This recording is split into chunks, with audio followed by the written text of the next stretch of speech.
No começo era a escuridão. E então, Bang, dando à luz a uma infinita existência em expansão de tempo, espaço e matéria. Todos os dias, novas descobertas estão revelando segredos misteriosos, magníficos, mortais, de um lugar que chamamos de universo. Enquanto tentam decifrar os mistérios do universo, os cientistas chegam a uma espantosa conclusão. Para entender o grande espaço, eles precisam estudar o espaço pequeno, a matéria microscópica que forma a base de tudo o que vemos. Mas ao encolher bilhões de vezes até o nível de átomos e partículas subatômicas, entramos num mundo estranho e inexplorado. Quando descemos ao mundo microscópico, nós vemos que é realmente estranho. Chega a ser bizarro e inacreditável.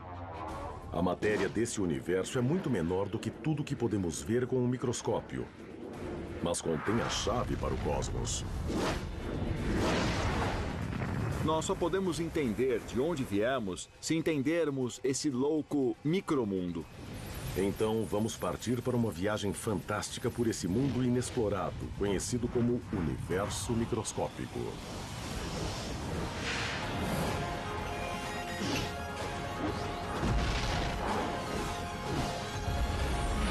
O universo microscópico.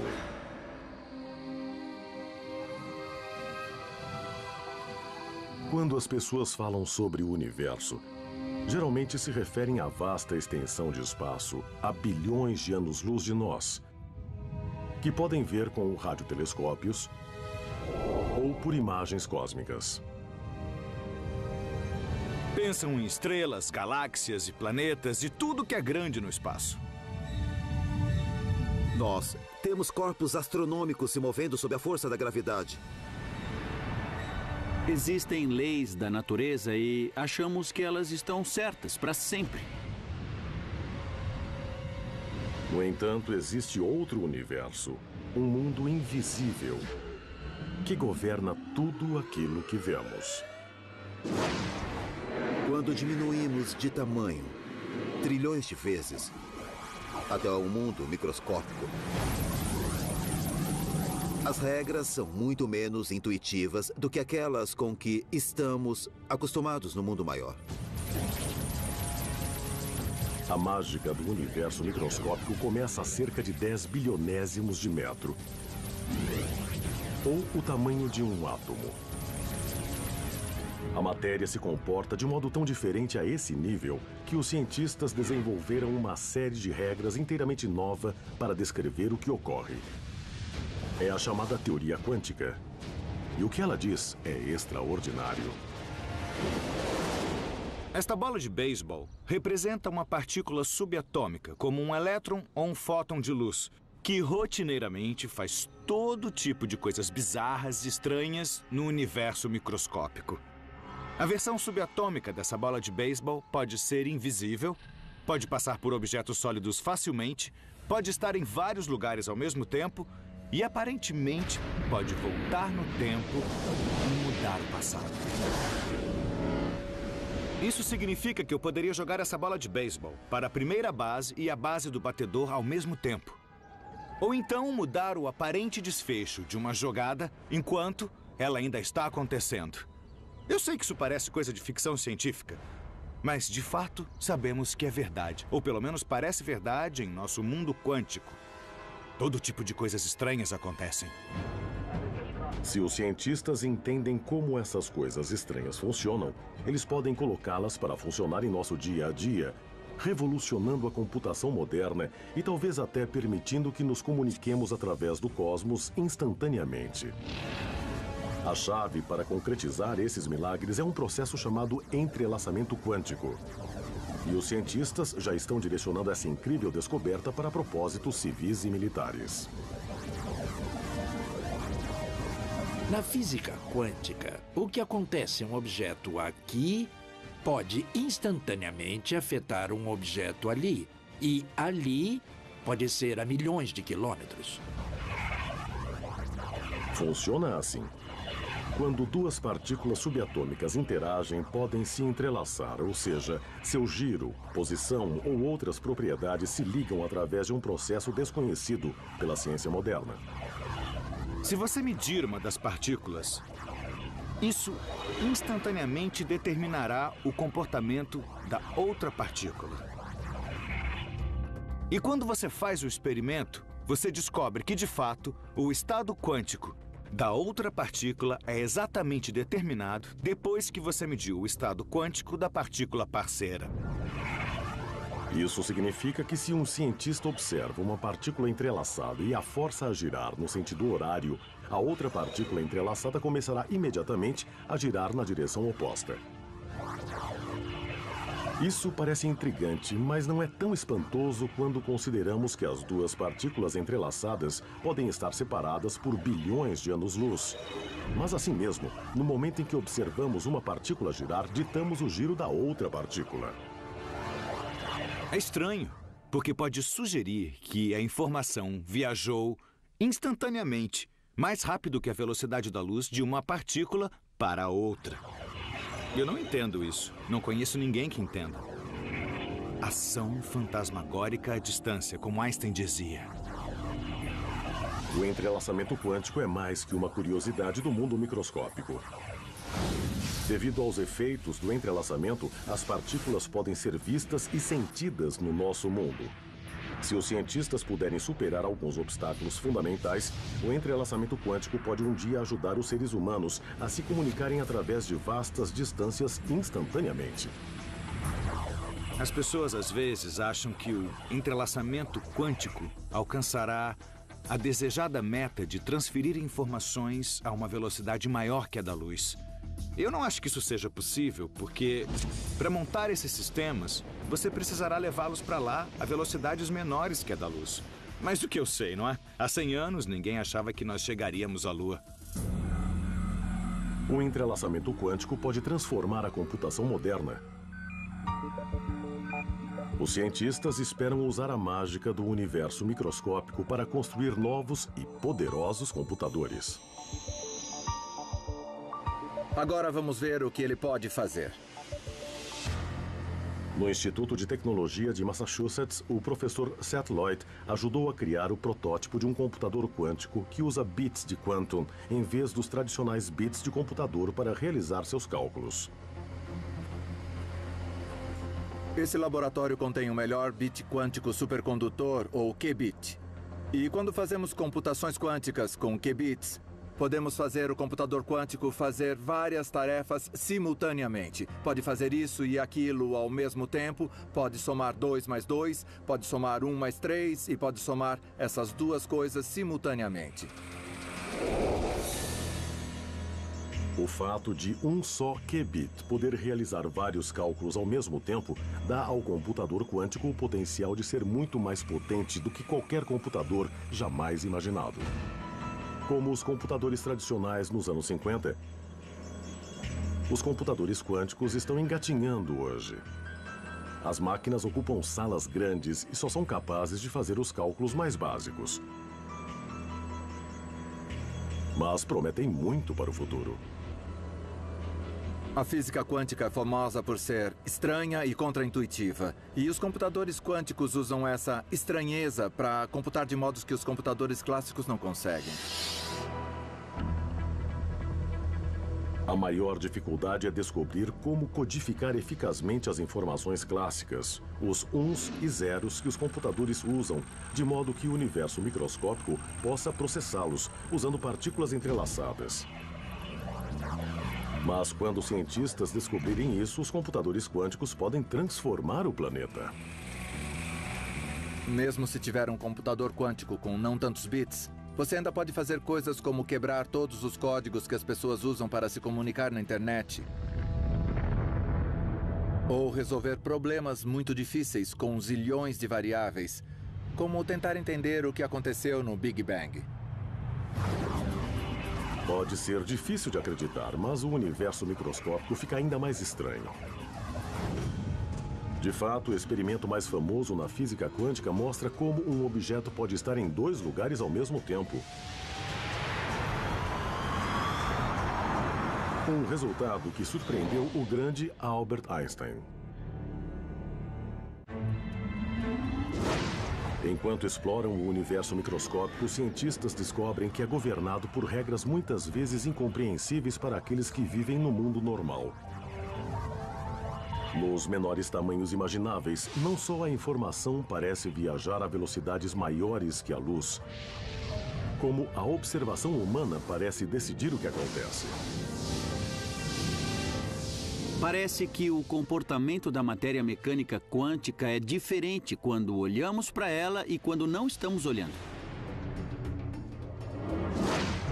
Chegou-se a essa profunda conclusão a partir do experimento do furo duplo. Os cientistas realizaram esse experimento pela primeira vez há um século.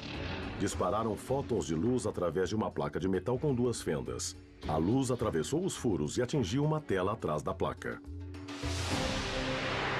Eu vou demonstrar os resultados desse incrível experimento com um monte de bolas de beisebol e uma barreira que nós colocamos com 2 buracos.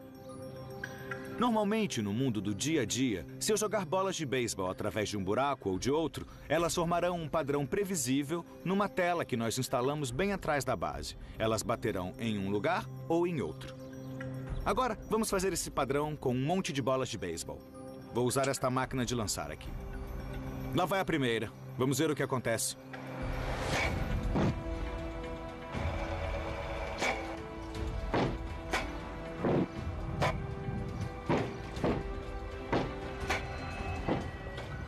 Nós podemos observar que as bolas bateram na tela em 2 montes distintos, numa linha direta, a partir de cada um dos buracos.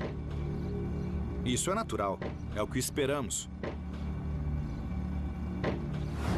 Mas quando vamos para o universo microscópico e usamos elétrons, que são 10 trilhões de vezes menores que bolas de beisebol, temos um resultado muito diferente quando realizamos esse experimento. Um padrão que você esperaria se as bolas fossem ondas passando pelos 2 buracos ao mesmo tempo e interferindo umas com as outras. Geralmente nós pensamos que os elétrons são partículas. Então, como é que eles podem exibir propriedades de ondas? Esses resultados eram desconcertantes. O elétron era uma partícula antes de ser lançado na tela. No entanto, formava um padrão na tela, como se esse único elétron tivesse passado pelos 2 buracos ao mesmo tempo. Uma partícula microscópica pode se clonar espontaneamente no meio do caminho? Após anos de estudo, os cientistas ainda não sabem exatamente o que ocorre. Provavelmente, o mais mágico na física quântica é que um objeto pode estar em mais de um lugar ao mesmo tempo. Na verdade, pode sentir as 2 fendas e passar por elas e pela mecânica quântica, sentir a estrutura das 2 fendas no experimento. A maioria dos físicos concorda que a matemática é bem sólida e leva a soluções que são inegáveis e que podem ser confirmadas por medições experimentais. Mas exatamente o que acontece e como ainda é debatido. Para tentar entender esse incrível resultado experimental, os cientistas decidiram observar como os elétrons individuais se comportavam quando passavam pela fenda dupla. Exatamente como uma partícula podia passar pelos 2 buracos ao mesmo tempo. Os cientistas resolveram observar de perto o estranho comportamento desses elétrons ou outras partículas subatômicas ou até fótons de luz. Não importava, desde que fossem pequenos. Eles não apenas olharam onde batiam na tela. Eles também observaram o comportamento das partículas ao passarem pelos buracos. E aí viram algo incrível. Quando os cientistas estavam observando os buracos, os elétrons se comportavam como partículas e formavam um padrão igual ao das bolas de beisebol na tela. Mas quando os cientistas não estavam observando, os elétrons se comportavam como ondas. Formavam um padrão parecido com o padrão de interferência produzido por ondas numa tela. É muito estranho. O que você vê depende de você estar olhando ou não. Se estiver olhando, você vê o comportamento de partícula, como as bolas de beisebol. Se não estiver olhando, você vê um comportamento de onda. mas não os dois ao mesmo tempo. Isso era nada menos que assombroso.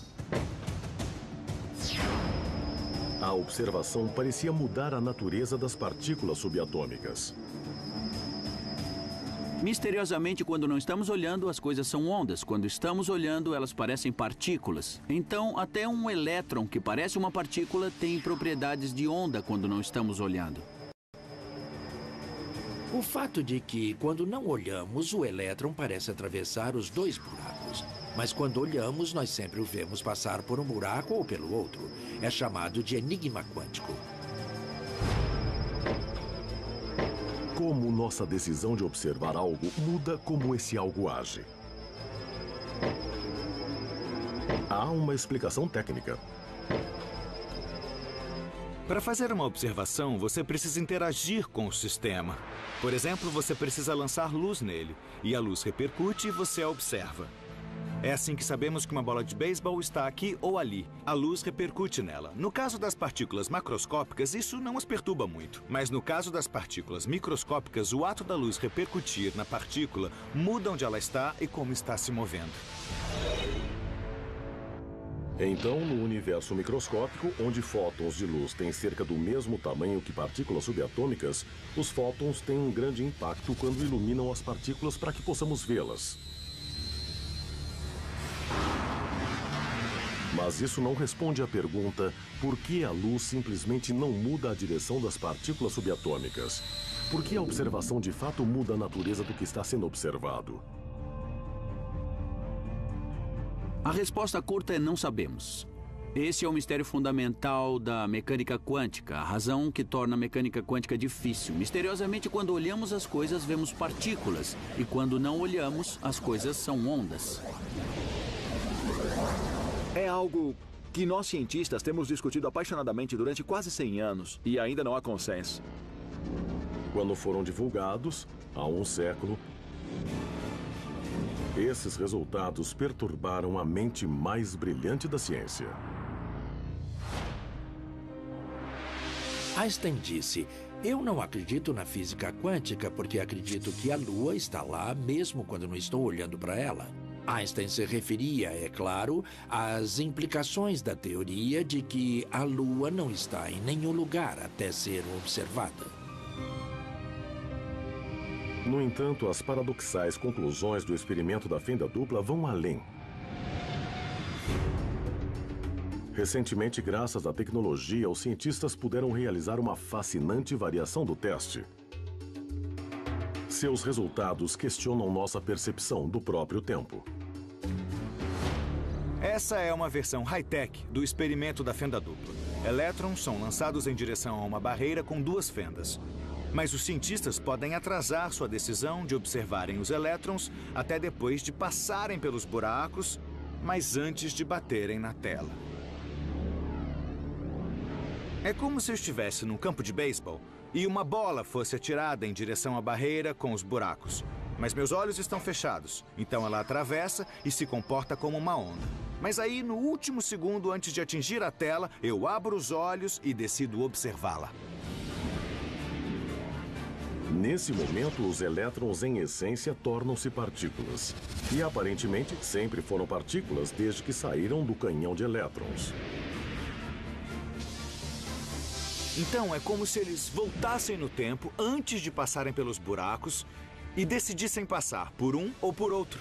Não pelos dois, como fariam se estivessem se comportando como ondas. Isso é loucura. Esse é o enigma. O que nossa escolha do que experimentar fazer determina o estado anterior do elétron. De um jeito ou de outro, nós tivemos uma influência nele, o que parece viagem no tempo. Os cientistas estão apenas começando a entender o que esses mistérios microscópicos significam para a viagem no tempo e a mudança do passado em nosso dia a dia. Mas uma coisa é clara. As regras que governam esse mundo subatômico indicam um universo que é tão misterioso quanto a ficção científica. De fato, a física quântica pode sugerir que a realidade é simplesmente um fruto da nossa imaginação.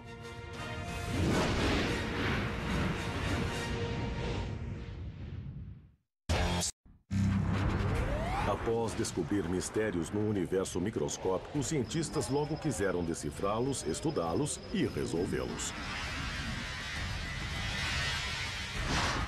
Mas enquanto tentavam entender exatamente como funcionava esse estranho domínio subatômico, descobriram algo completamente inesperado.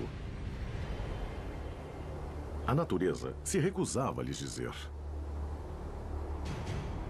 Quando descemos ao mundo microscópico, encontramos uma incerteza fundamental em essencialmente todas as quantidades que desejamos medir.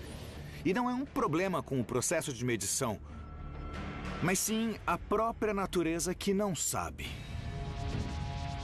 É o chamado princípio da incerteza. E por mais estranho que seja, pode ser o conceito mais profundo que emergiu do universo microscópico. Nós simplesmente não podemos saber nada com certeza absoluta.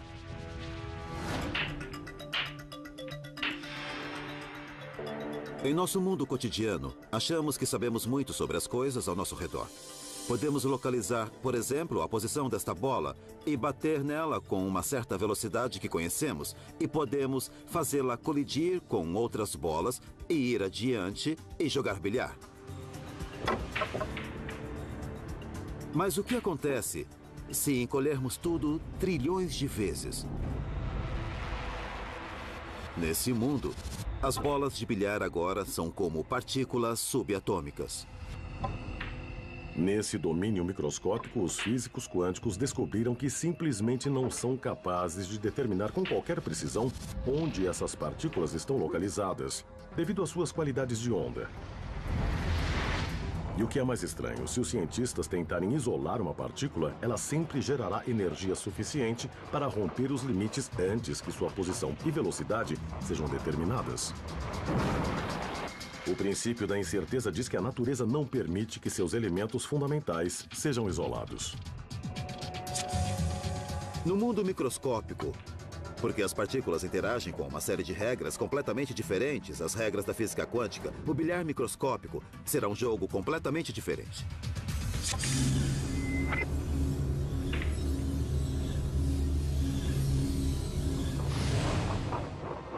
A incerteza do universo microscópico vai bem além da localização das partículas.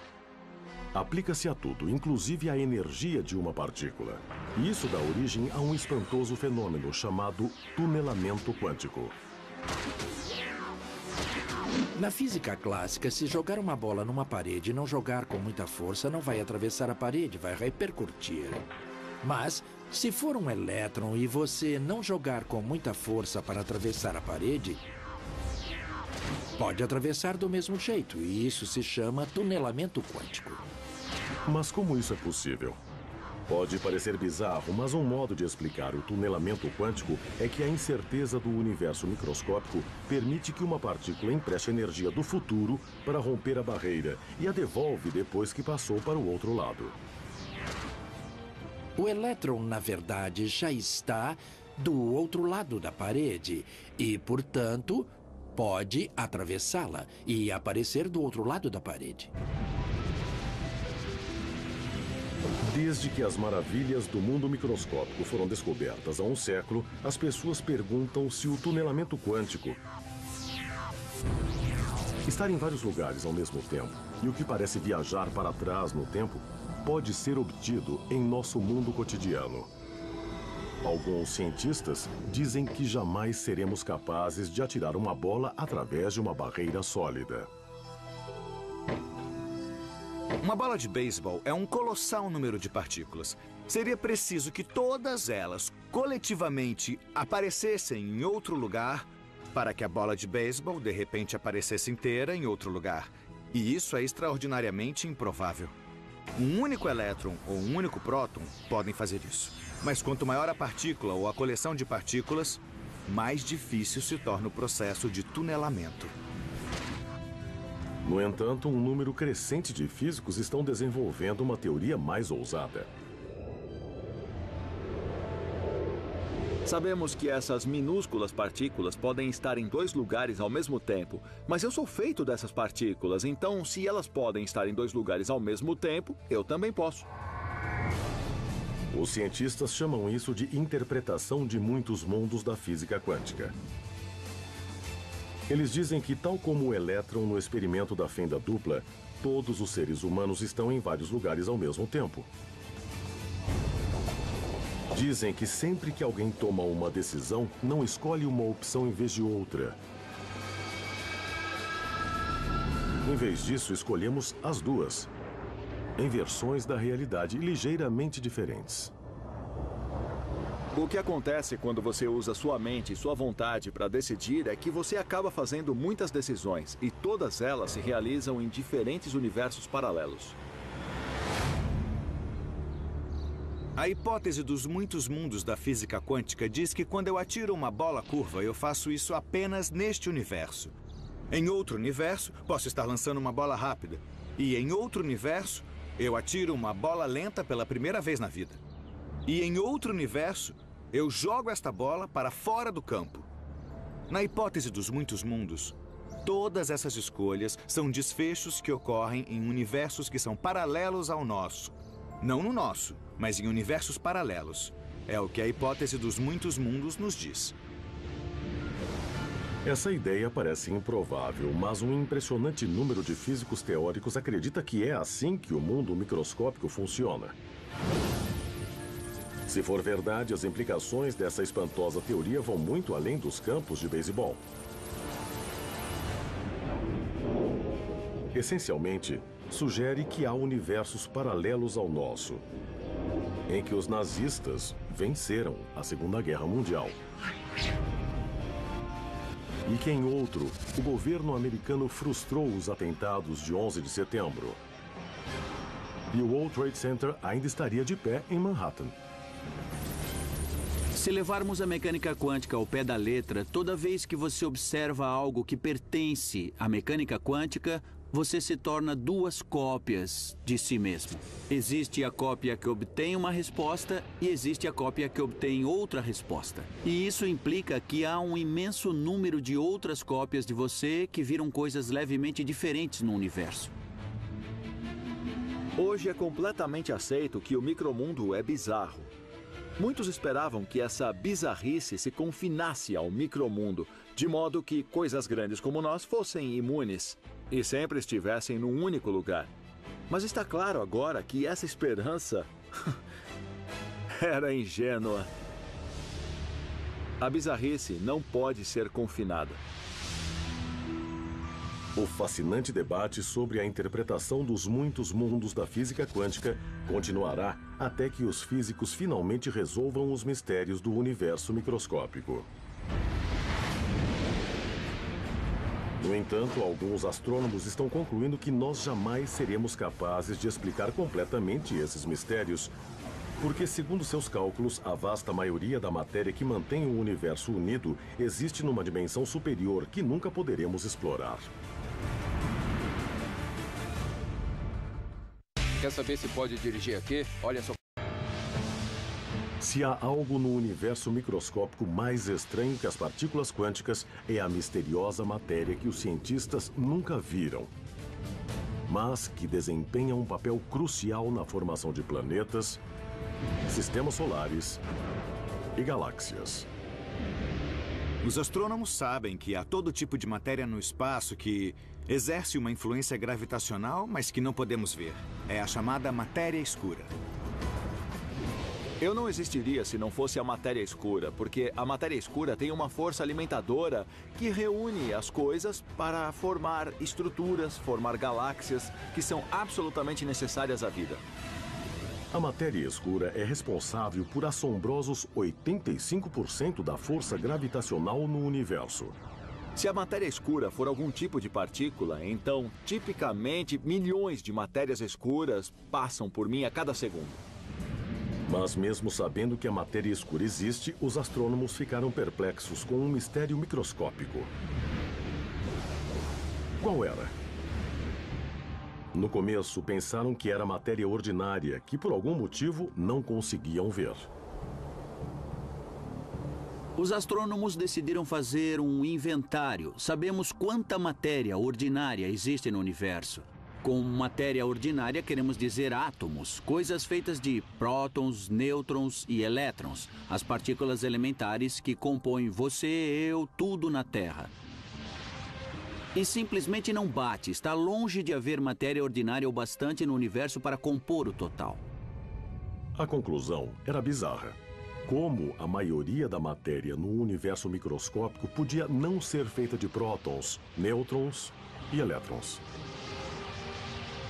Foi muito chocante descobrir que esses átomos, na verdade, compunham só uma pequena minoria de toda a matéria do universo, a 6 vezes mais de uma substância totalmente diferente que é invisível para nós. É interessante que a ciência tenha nos trazido a um ponto em que sabemos não só que não somos o centro do universo, como nem sequer somos feitos da mesma matéria da qual a maioria do universo é feita. A maioria da matéria do universo é a matéria escura, e são partículas pequenas além do alcance da nossa observação direta. Alguns físicos teóricos sugeriram que a matéria escura podia ser feita de neutrinos, minúsculas partículas 1000 vezes menores que o elétron, que se encaixam em muitas das características da matéria escura. Sabemos que os neutrinos existem. E tem massa, eles contribuem com peso, então está resolvido.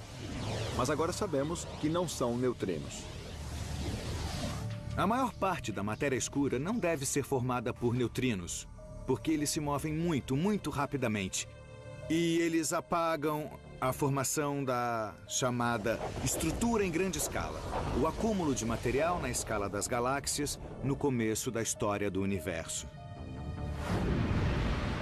Então seria muito mais difícil produzir galáxias num universo cheio de neutrinos correndo de um lado para outro. Então a matéria escura não é a matéria comum, não é neutrinos, é um tipo totalmente novo de partícula que ainda nem detectamos. Deve ser algum tipo de estranha partícula subatômica deixada pelo Big Bang, quando o universo estava muito quente e denso. Um zoológico de partículas foi criado. A maioria foi aniquilada ou se desintegrou em outras partículas, mas algumas foram deixadas. E pensa-se que elas seriam a matéria escura. Mas o que poderia ser essa exótica partícula microscópica? Como não é nada que a ciência conheça, os astrônomos propuseram uma partícula totalmente nova que incorporasse todas as características da matéria escura e começaram a procurar no universo por ela. Chamaram-na de WIMP, uma partícula maciça fracamente interativa. Um dos problemas da hipótese WIMP é que ninguém nunca detectou uma WIMP em laboratório. De fato, há vários experimentos sendo realizados neste momento em busca das WIMPs em laboratórios subterrâneos, ou então em aceleradores de partículas, como o Grande Colisor de Hadrons, em Genebra. Então, há um ataque multifacetado para detectar WIMPs diretamente se eles forem a resposta certa.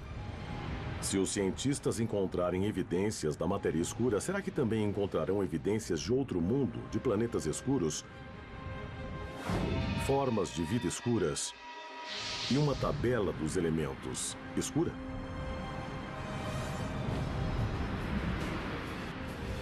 Eu não acho que sejam como nós, que as partículas da matéria escura possam formar planetas, etc. Porque se pudessem, esperaríamos que a maioria dos planetas do Sistema Solar fosse feita de matéria escura. Mas eu acho muito mais provável que o setor escuro seja formado por vários tipos de partículas, o que é muito mais complexo que apenas uma. No entanto, a ciência moderna ainda não encontrou evidências desse misterioso material microscópico. E um número crescente de cientistas argumenta que não é porque seja outra coisa, mas porque está em outro lugar, como em outras dimensões. As pessoas levaram muito a sério a ideia de que a matéria escura vem de outras dimensões ou representa partículas comuns que estão se movendo em outras dimensões. A questão de outras dimensões é que nós não as vemos, não interagimos com elas. É um lugar natural para pôr a matéria escura. É concebível que a influência gravitacional em galáxias e grupos de galáxias que atribuímos à matéria escura em nosso universo seja, na verdade, causada por concentrações de matéria em outras dimensões, que são sentidas em nossas dimensões, mas que nunca serão descobertas em nossas dimensões porque estão em outro lugar. Seja o que for ou onde esteja, muitos físicos estão confiantes de que um dia descobrirão a solução completa do mistério da matéria escura. A não ser, dizem eles, que ela exista num tamanho incrivelmente pequeno, muito menor do que os seres humanos já foram capazes de explorar. Isso suscita a questão: o que existe de menor no universo microscópico? É o que o espectador Jason L., de Houston, Texas, queria perguntar ao universo. Jason, que bom que você fez essa pergunta. As menores coisas no universo são as fundamentais partículas subatômicas, como os elétrons ou os quarks, que compõem os prótons, nêutrons ou neutrinos. Todas essas partículas seriam, na verdade, diferentes modos vibracionais de uma pequena entidade chamada corda, um pequeno pacote de energia.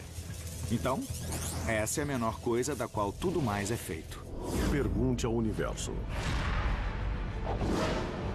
Os cientistas começaram a estudar as cordas e outros elementos incrivelmente pequenos no universo microscópico. E o que encontraram oferece pistas tentadoras de um mundo além.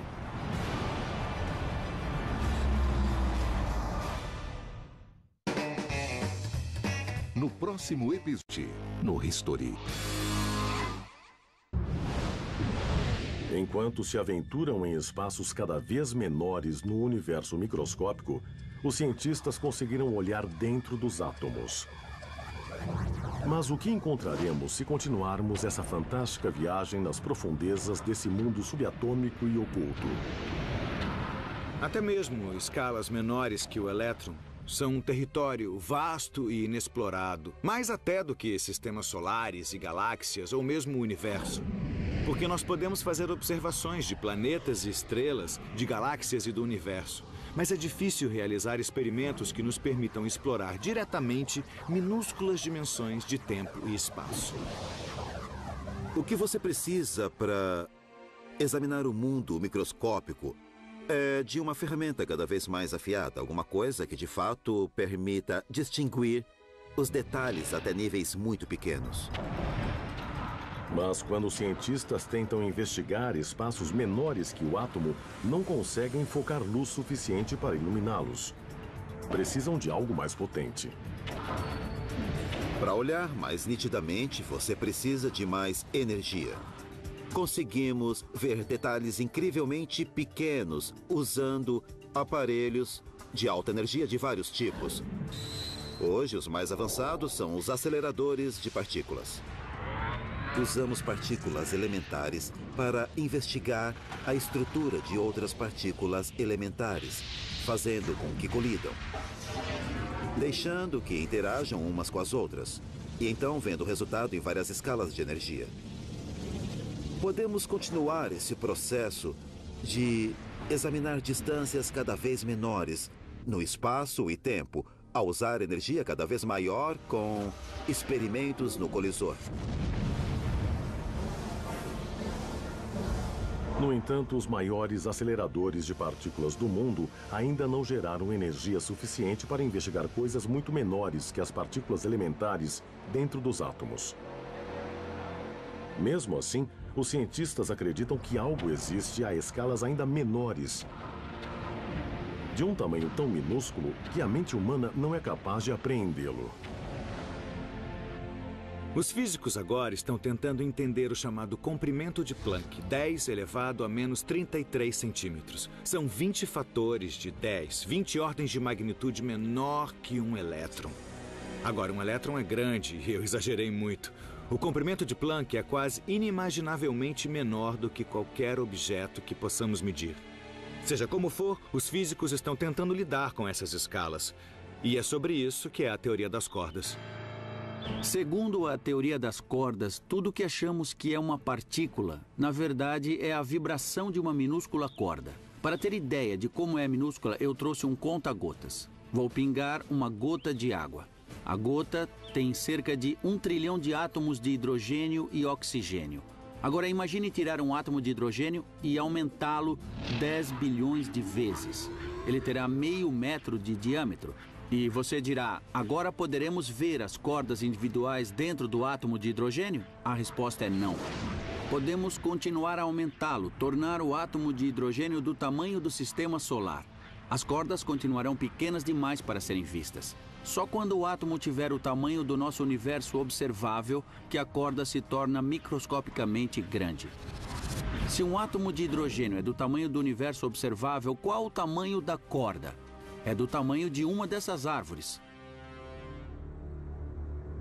O mais incrível é que nós, seres humanos, podemos falar racionalmente sobre o que existe nesta escala microscópica. Não só os cientistas podem falar racionalmente, como formularam teorias sobre o que se passa nessa escala. Esse é um dos santos graais de toda a ciência. Achamos que o espaço e tempo comuns param de existir no comprimento de Planck. O que não sabemos é o que toma o lugar deles. Precisamos substituir nossa ideia de espaço em si por algo mais fundamental. Algo que pode envolver números diferentes de dimensões ou apenas um conceito totalmente diferente. Uma possibilidade é que o espaço no comprimento de Planck se pareça com o campo de futebol americano. As linhas são o tecido do nosso universo e simplesmente não há nada entre elas. Pode ser que o tempo pule de um ponto distinto para outro, sem degraus entre eles. E como pequenas formigas quânticas poderiam ir de um lugar na grade a outro lugar na grade sem nunca passar no espaço intermediário. E por quê? Porque não há espaço intermediário. Seja o que for que exista numa escala tão pequena, a maioria dos cientistas acredita que os conceitos de espaço e tempo mudam em outro tipo de universo, onde tornar-se menor é um conceito sem sentido. Pode ser que espaço e tempo sejam o que chamamos propriedades emergentes do universo, e que quando entramos em escalas espaciais muito pequenas ou intervalos de tempo muito curtos, os conceitos de tempo e espaço se rompam, percam sentido. Segundo os cientistas, as condições do comprimento de Planck podem ser muito semelhantes às que existiam antes do Big Bang, quando tudo no universo provavelmente estava concentrado num microscópico ponto. Talvez as mesmas respostas para a pergunta o que acontece no universo às escalas muito pequenas estejam ligadas às perguntas: como era o universo antes do Big Bang? Ele simplesmente nasceu no Big Bang? Ou havia algo diferente que então se tornou o universo que conhecemos no Big Bang?